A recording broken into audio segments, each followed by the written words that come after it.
Okay, I'm going to try to illustrate how to tin the coax. This is LMR-400 UF.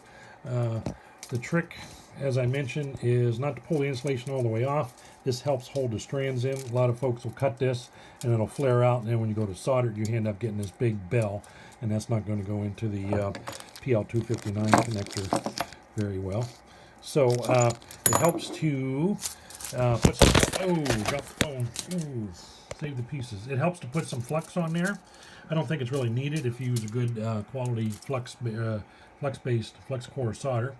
But here again, it's all about the soldering iron. You need that thermal mass, that thermal momentum, and a nice big square tip surface area, and you're going to rub really, really light. That's the trick. So basically, braid is really solder wick. If any of you folks ever used solder wick, I'm going to try to tin this iron a little bit here.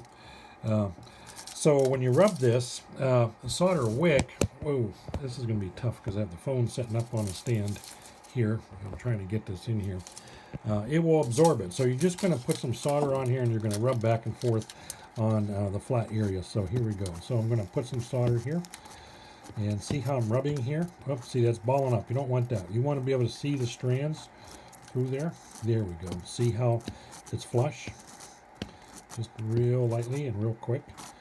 And then that's actually pretty good. See how this area here, there's not balled up. It kind of started sucking in those strands, and you just want to get that surface. So it takes some finagling around, but again, it's all about the soldering iron. So well, there's technique there too.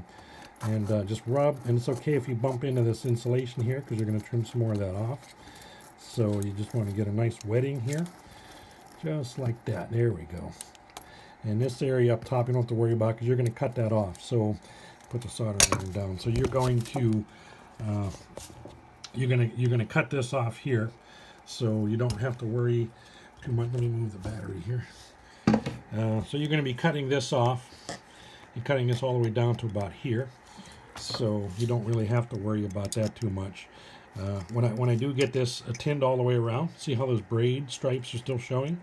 There's not a big ball solder anywhere. It started to suck right in there. I'm going to clean this up a little bit, take maybe 30/2 of an inch off there. And this is going to fit real nice inside the connector. This is OEM connector, Infinol. And just like on the other end, I'm going to go around the horn and try to tin this here, tin the braid.